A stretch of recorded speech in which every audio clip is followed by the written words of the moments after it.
अच्छा जी, तो एमटीके 2025 में क्वेश्चन था कि automatic and rapid action that do not involve the conscious part of the brain is के रिफ्लेक्स एक्शन कहलाता है, कंडीशन कहलाता है, टेक्सिस कहलाता है, साइनेप्स कहलाता है।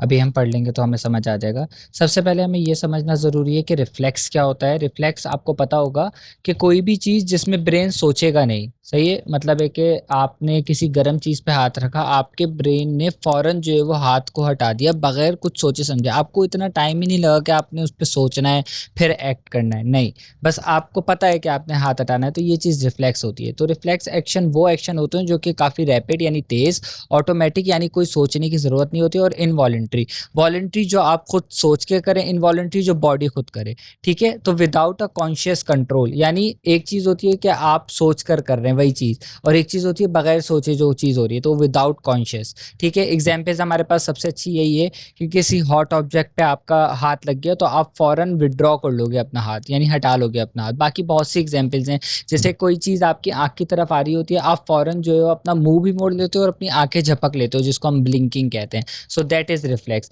रिफ्लेक्स एक्शन इंपॉर्टेंट क्यों है? ताकि हम प्रोटेक्ट हो सकें। जाहिर बात है, अगर आप सोचने लग जाएं तो उसमें तो बहुत टाइम लग जाएगा। जैसे गर्म चीज़ पे हाथ रखा, फिर आप सोचेंगे, फिर आप रिस्पॉन्ड करेंगे, तब तक आपका हाथ जल जाएगा। इसलिए ये अल्लाह ताला ने आपके अंदर रिफ्लेक्स एक्शंस रखे हैं। सही है। तो पाथवे क्या होता है कि किस तरीके से हमारा ये रिफ्लेक्स वाला काम करता है, इसी पाथवे को हम बोलते हैं रिफ्लेक्स आर्क। अच्छा, होता क्या है, 5 पार्ट्स होते हैं इसके। सबसे पहले रिसेप्टर। रिसेप्टर क्या चीज़ है? जो कि स्टिमुलस को डिटेक्ट करेगा। आपकी स्किन पे मौजूद है पेन रिसेप्टर्स। सही है, इन्होंने क्या किया, इन्होंने हीट को डिटेक्ट कर लिया। आपने किसी हॉट चीज़ को हाथ लगाया, अब ये रिसेप्टर्स ने इस हीट को डिटेक्ट कर लिया। पहली चीज़ हो गई रिसेप्टर। रिसेप्टर ने डिटेक्ट कर लिया, अब ये रिसेप्टर जो है वो सिग्नल्स भेजेगा, इम्पल्स भेजेगा, किसको? स्पाइनल कॉर्ड को। सही है, किसके थ्रू? सेंसरी न्यूरॉन्स के थ्रू। ठीक है, रिसेप्टर ने डिटेक्ट किया, रिसेप्टर ने वो इम्पल्स जो है वो सेंसरी न्यूरॉन्स के थ्रू भेजा है स्पाइनल कॉर्ड को। अच्छा, गौर कीजिएगा, ब्रेन को नहीं भेजा है, स्पाइनल कॉर्ड को भेजा है। ठीक है, स्पाइनल कॉर्ड में मौजूद है इंटीग्रेशन सेंटर। इंटीग्रेशन सेंटर समझ लो बीच का हिस्सा। सही, वहां पे कौन से मौजूद होते हैं? Inter neuron. ठीक है, 3 तरह के न्यूरॉन्स होते हैं। सेंसरी न्यूरॉन जिनको हम एफेरेंट न्यूरॉन भी कहते हैं। ठीक है, इंटर न्यूरॉन यानी बीच के न्यूरॉन जो कि स्पाइनल कॉर्ड में मौजूद है। फिर आते हैं ईफेरेंट न्यूरॉन या फिर मोटर न्यूरॉन। ठीक है, रिसेप्टर, रिसेप्टर से बात गई सेंसरी न्यूरॉन, सेंसरी न्यूरॉन लेके गया स्पाइनल कॉर्ड तक। स्पाइनल कॉर्ड में जो सिग्नल है वो गया इंटर न्यूरॉन में। सही है, इंटर न्यूरॉन ने जो है वो रिफ्लेक्स जनरेट कर दिया, वो रिफ्लेक्स गया मोटर न्यूरॉन के पास। सही है, वो इम्पल्स मोटर न्यूरॉन के पास गया, मोटर न्यूरॉन उस इम्पल्स को लेके जाएगा away from the spinal cord, away from the spinal cord. अब मोटर न्यूरॉन उस इम्पल्स को कहाँ लेके जाएगा? वो लेके जाएगा इफेक्टर, यानी उस मसल के पास जिससे आप जो है वो हाथ को हटाएंगे। तो ये चीज़ कहलाएगी इफेक्टर। तो ये हमारे पास 5 पार्ट्स होते हैं। अब हमारे पास टाइप ऑफ रिफ्लेक्सेस होते हैं, 2 ही होते हैं हमारे पास। एक होता है अनकंडीशन रिफ्लेक्स, जिसको हम नेचुरल रिफ्लेक्स बोलते हैं।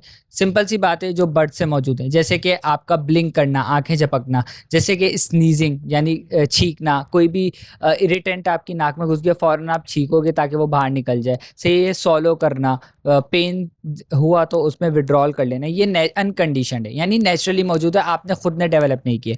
एक होता है कंडीशन। कंडीशन जो कि आप खुद लर्न करो, यानी कि वक्तन फ़वक्तन आपकी ज़िंदगी में जो चीज़ें हो रही हैं उससे जो आप चीज़ लर्न कर रहे हो। जैसे कि बेल रिंग हुई स्कूल में, आपने फौरन जो है वो नोटबुक जो है वो अपनी बैग में डाल ली।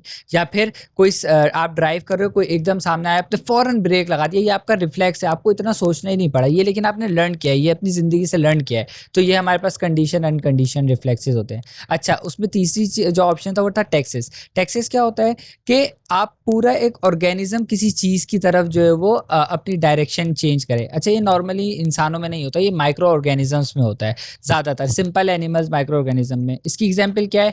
जैसे कि एक कीड़ा है, वो लाइट की तरफ जा रहा है, जैसे जुगनू है। सही है, वो मेरे ख्याल से लाइट की तरफ ही जाता है ना, पॉजिटिव होता है, तो ये फोटोटैक्सिस है कि लाइट की तरफ जा रहा है। बैक्टीरिया है, वो खाने की तरफ जा रहा है, तो ये कीमोटैक्सिस है। सही है, अर्थ वॉर्म है, वो अवे फ्रॉम लाइट जा रहा है। ठीक है, तो ये नेगेटिव फोटोटैक्सिस। 2 टैक्सिस होते हैं, पॉजिटिव यानी किसी चीज की तरफ जाना, नेगेटिव की चीज किसी चीज से अवे जाना, तो वो नेगेटिव कहलाएगा।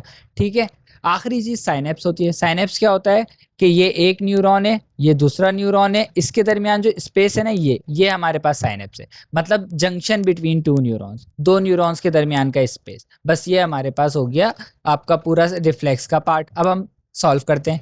तो ऑटोमेटिक रैपिड एक्शन जो कि इन्वॉल्व नहीं कर रहा कॉन्शियस पार्ट को, कंडीशन रिफ्लेक्स हो नहीं सकता क्योंकि वो कंडीशन रिफ्लेक्स खुद सीखता है बंदा और वो स्लोअर होते हैं। ठीक है, टेक्सेस यानी किसी चीज़ की तरफ जाना, ऐसा तो कुछ बात नहीं हो रही। साइनेप्स हमने बात कर ली कि दो न्यूरॉन की जगह के स्पेस, तो ये रिफ्लेक्स होता है ऑटोमेटिक रैपिड जो कि do not involve the conscious part of the brain.